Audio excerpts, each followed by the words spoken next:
The Russians got out of the armored vehicle and were met by Ukrainian gunfire. The soldiers inside the trench tried to defend themselves from shots coming from the AKs and the vehicle's cannon. In other areas of the same attack front, the Kremlin's Marines prepared their advance in Donetsk with new strategies. They used the classic armored columns, but they also had the support of snipers, hunting the Ukrainians in the trenches. In addition, the death squads became increasingly frequent.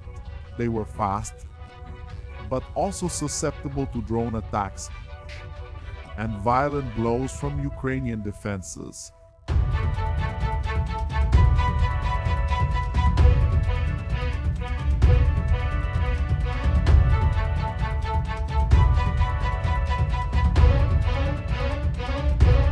Autumn arrived in Ukraine in October 2024, bringing varied and turbulent news. In Donetsk, it was a difficult time for Ukrainians in various parts of the front.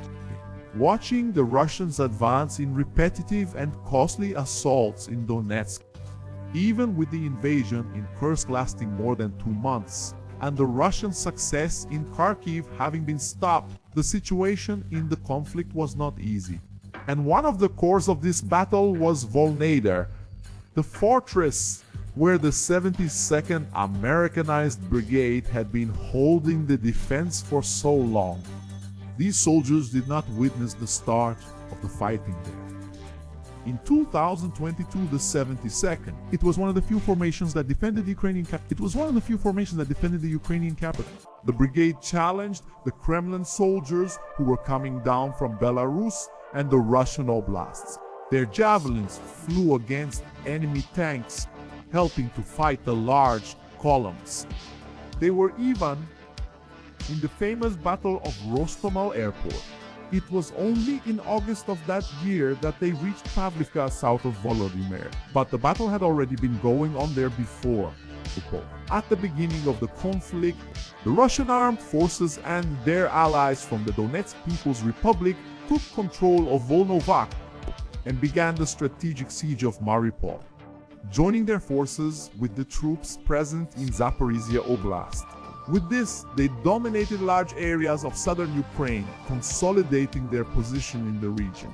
The loss of Volnovakha forced the 53rd Mechanized Brigade of Ukraine to retreat. From there came the first report of a deadly attack in the city,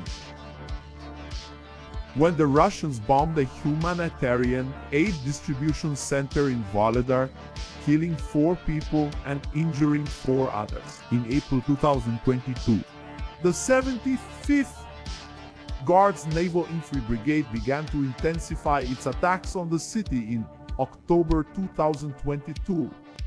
Those were difficult times that had the capture of Volnovakha as one of their milestones, even though the conquest came at such a high cost for the Russians. Then came the great disaster of the columns burning in the winter as they attempted their direct assaults on the city. It was a strategy that failed most of the time, still out in the fields, with little chance of actually getting inside Vuhledar. The innovation in the plans only came later, starting a new phase of the battle for Vuhledar. The battle for Nova Omikarlivika ended in April 2024 as part of the Russian advances to the northeast of Vuhledar, with the intention of encircling the city, defended by the 72nd Brigade, and cutting off supply routes. That was the next target. The Russian sniper, codenamed Kolver, even talked about his actions in the region. His group was moving along the paths in that direction when summer had already begun in Ukraine. The Russian snipers used several rifles to hunt. Among them, the Osis T-5000, an essential weapon for Kolvar's group, which included another sniper, Limor, and also an observer. The Osis T-5000 was an important addition for the Russians in Ukraine. There was a history of snipers using these weapons to shoot down drones that were spying on Kremlin forces or waiting to drop on the soldiers. The calibers used to hit the enemies varied, ranging from 7.62 to 12.7 millimeters.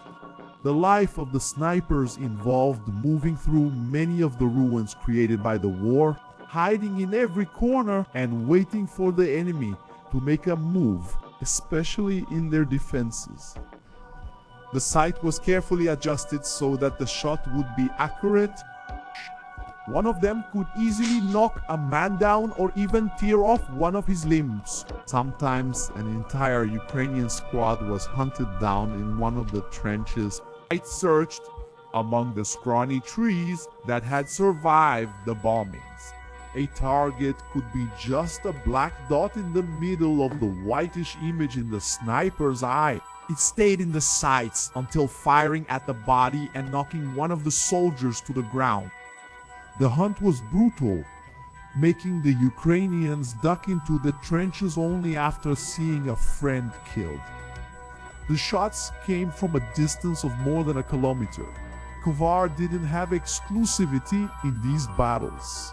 He had to consider other strategies to avoid risking a soldier with so much training advancing into difficult territory still controlled by the Ukrainians. The Kiev brigades were defeated in Omikarlivika, but what the Russians called a special operation in Ukraine still faced enormous resistance. Hoover valued the armored vehicles heading toward Konstantinivka. Some were just leaving the newly conquered territory when they were attacked by the opponents. The fire hitting the transports and armored vehicles was coming down too hard. The protections against the drones helped, but they weren't an invincible shield. Some of them came down sideways, showing their tense victims during the assault before blowing up their bodies on the armored vehicle. It was no wonder there were so many metal skeletons in the fields, which were now Russian territory.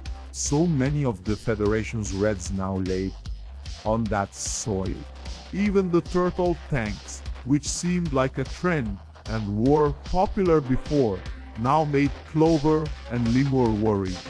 They saw how the mines destroyed some of those machines and how they weren't immune to the drones, despite the improvised protection. As soon as they stopped, they received the entry of the flying demons. Afterwards, they became nothing but flames in the field.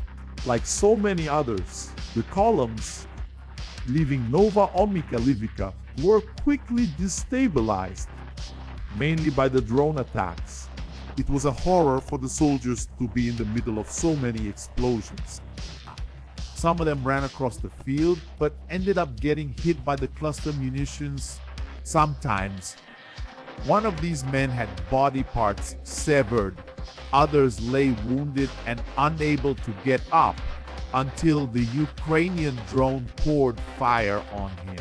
Crawling without a foot, feeling the blood running onto the ground, he moved desperately toward the crater, hoping it would save him from the artillery, which was blowing up lives nearby. Sometimes the drone came back, or it was one of the larger quadcopters that carried more grenades. The machine simply dropped another grenade.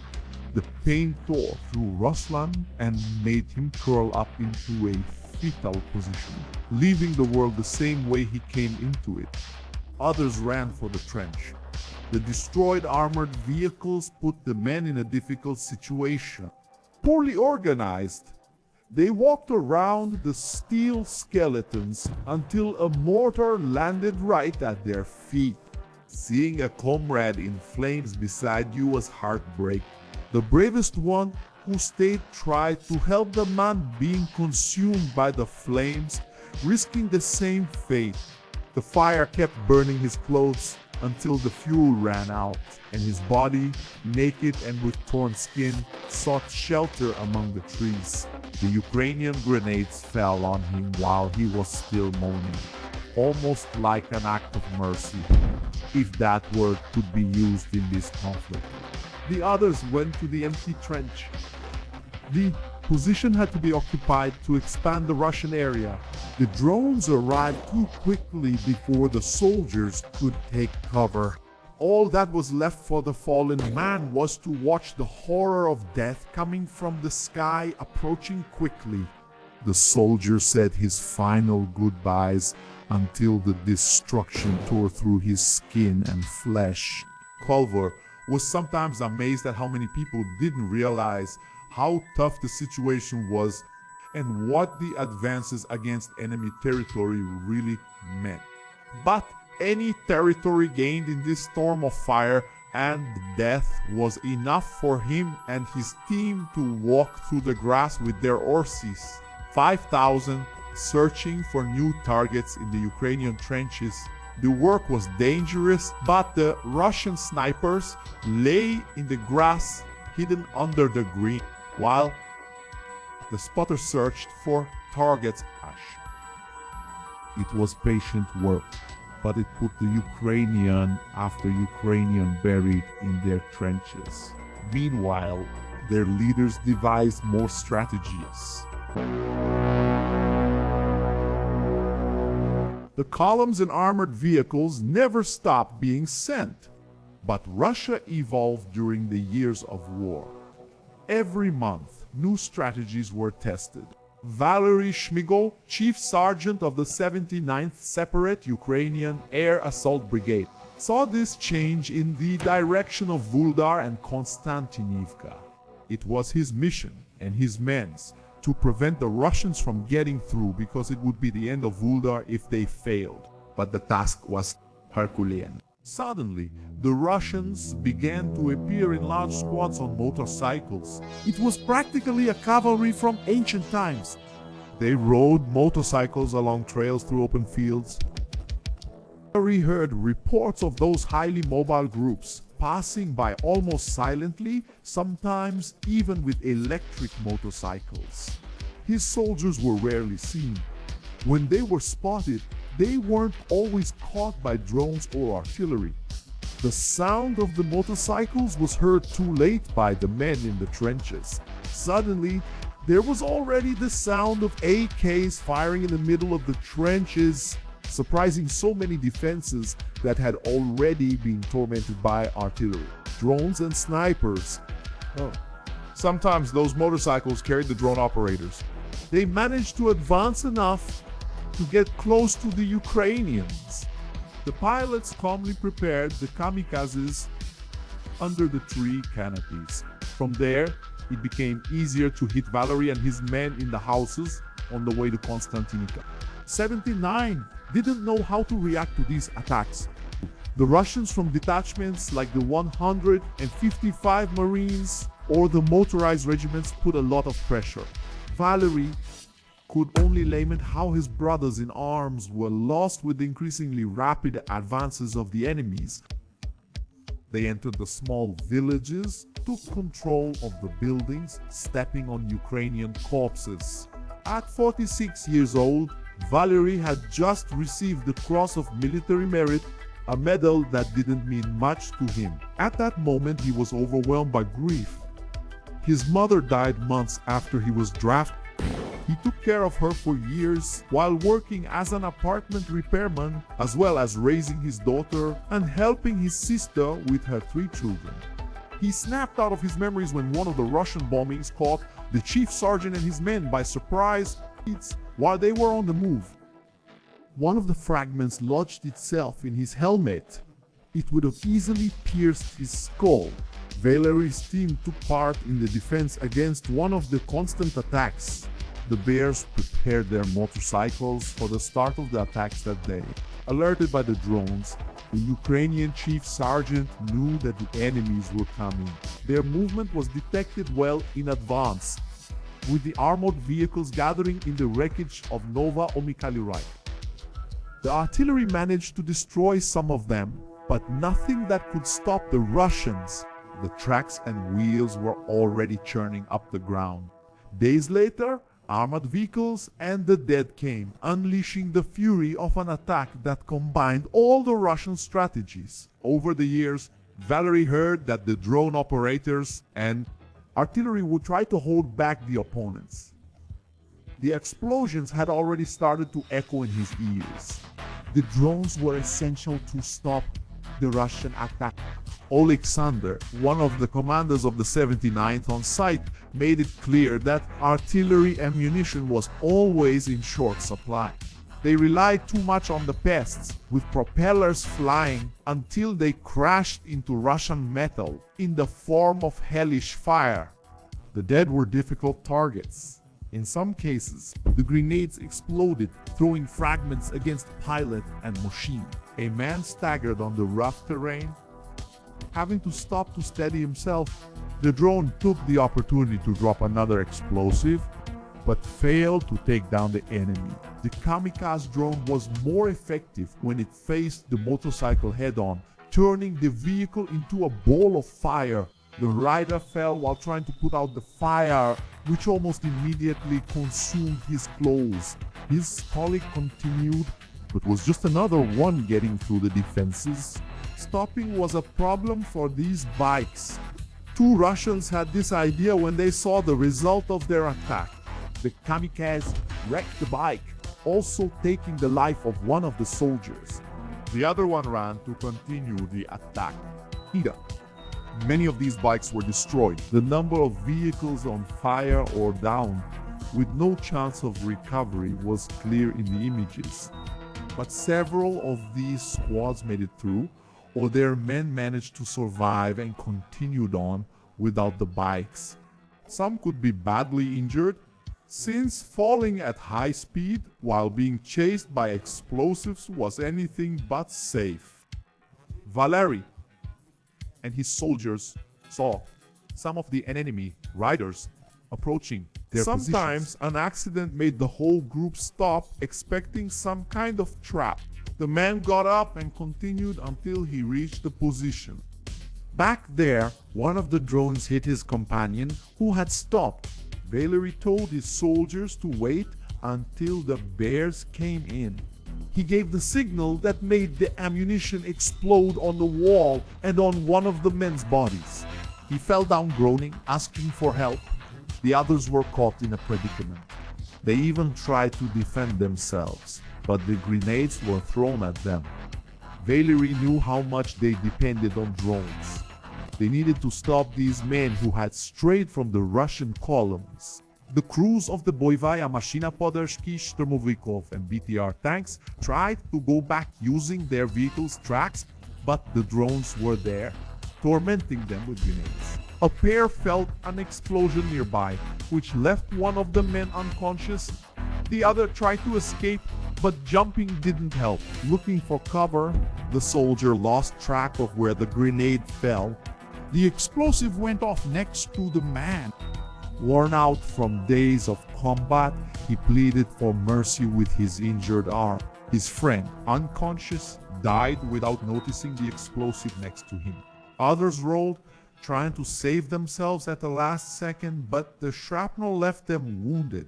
And Mercedes, another attack. A multi-purpose tracked light armored vehicle and a tank approached until they left the squad of Russians right in front of one of the trenches that Valery stayed behind to defend. One day, the T-72 was quickly disabled by a drone. The enemy soldiers got out for combat. The drone that accompanied the attack dropped the explosive on the men who were still gathered. There were so many wounded that Valery celebrated a little. These men were taken down before they entered the trench. One of them took the explosion directly to his body and became just another lifeless soldier on the ground. The codes 200 for the dead and 300 for the wounded kept increasing in number until the Russians finally retreated.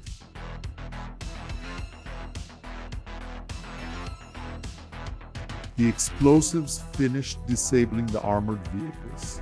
This kind of attack made Valery and his men feel more relieved, but they didn't always have the protection of a drone. One of the armored vehicles stopped right in front of the trench and was immediately hit by a rocket-propelled grenade which killed one of the enemies. The machine gun on the Russian vehicle tried to suppress the Ukrainians, forcing the men to hide in the holes. But as soon as it stopped firing and the armored vehicle released its smoke screen, the AKs were already there, shooting again.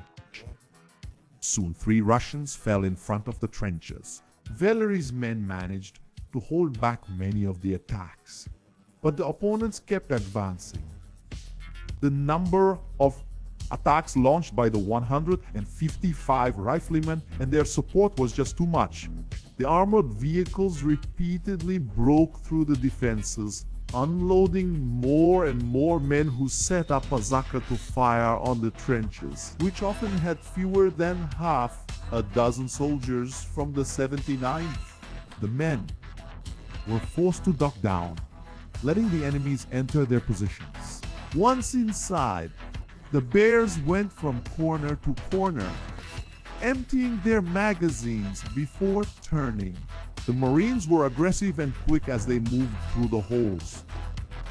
The Ukrainian positions kept falling, thus, the Russians quickly surrounded Vuhledar in those months. It was working. They did need those attacks that turned into a disaster. In 2022 and 2023 it was difficult, but they were advancing. In September 2024, the Russians were already inside Konstantinivka, cutting off one of the highways used to supply Vuhledar. The situation was becoming increasingly desperate for Ukraine. In those positions, soldiers like Valery sometimes managed to stay alive